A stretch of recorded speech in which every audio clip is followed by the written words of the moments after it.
Hello everyone and welcome to this video. In this video we're going to be taking a look at Emma Lost in Memories for the PC. The game was produced and developed by Sandbloom Studio and was released on Steam in 2019. The game is a puzzle platformer which really requires you to think before you act. However, as I'm sure you are wondering, is this game any good or not? Here's a look at what Emma has to offer. The game story consists of you playing a young girl named Emma. She sees an owl and sets off on a journey following it wherever it may lead. Along the way she faces obstacles and deadly peril at every turn, while also trying to collect the owl's dropped feathers. The story is fairly simple and it works well because really this game is a puzzle platformer and it doesn't need to focus on having a very strong story driven base at its core, because realistically the focus is on the gameplay itself.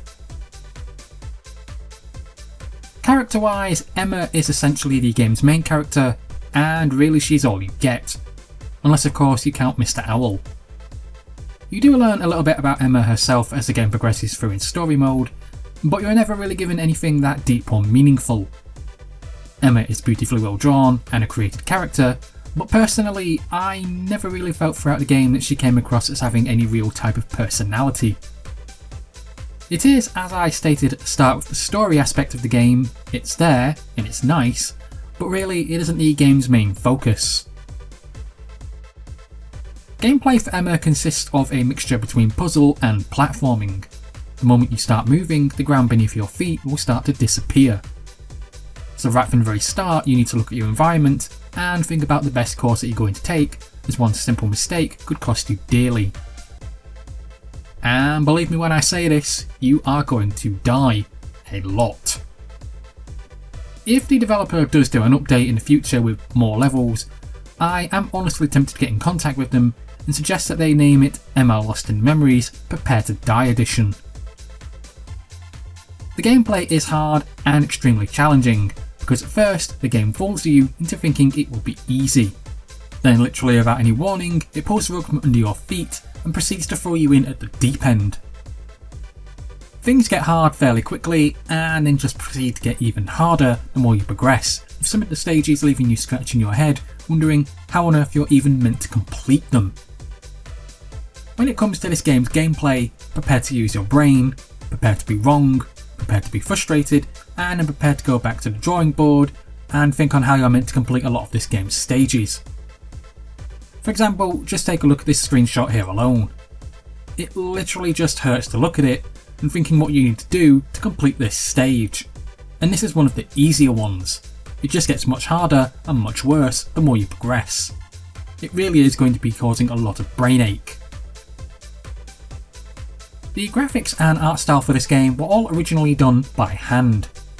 I feel that this needs to be mentioned right away, because if we're going to be talking about this game's graphics, there really has been a huge amount of time, effort and love that's been poured into creating everything here that you're looking at.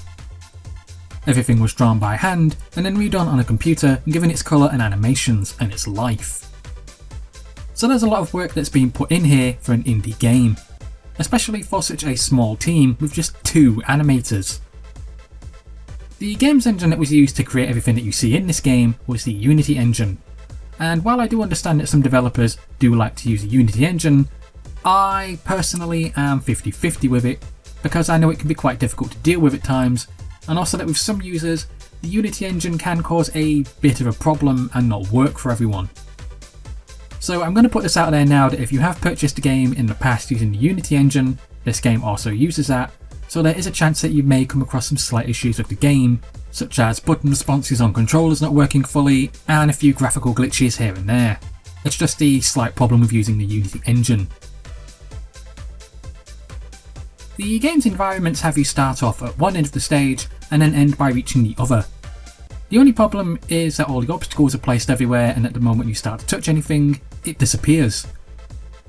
You also have very little control over the character, essentially just having the option to just jump, climb and dash.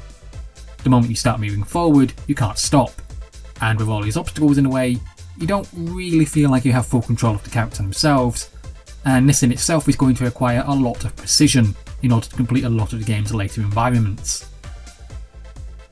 I do personally like how the game gets more challenging as each level advances, yet getting the feathers at the same time just proves even harder, and for some gamers out there, this might end up being a double-edged sword.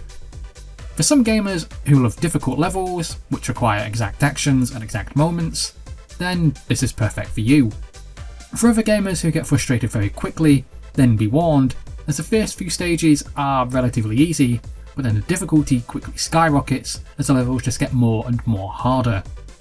All the environments are very well done and they're very well created, but sometimes they can just leave you literally just feeling quite frustrated. If you have looked at Emma Lost in Memories on Steam and been curious about buying the game, then I would say yes, it's worth buying. It's an impressive looking game which can become highly addictive quite fast, but also in the same breath, extremely frustrating, and I'm sure that with some people this is going to result in a lot of shouting and swearing at the TV or monitor. It's a fun but exceptionally difficult puzzle platformer that requires a lot of thought, patience and precision. Would I recommend Emma Lost in Memories? Yes, I would. It's fairly cheap, it's beautifully well created, it has great music composed for it, the artwork is fantastic, and the game is very good at focusing your attention. It does require you to think, so you will end up looking at the screen and thinking, how am I meant to do this? Emma Lost in Memories is a highly enjoyable game, but also a very difficult one. So while having fun and enjoying the beauty that this game has to offer, don't be surprised when you end up dying a lot. Well, that's it for this video guys. Thank you for listening, thank you for watching, and please subscribe.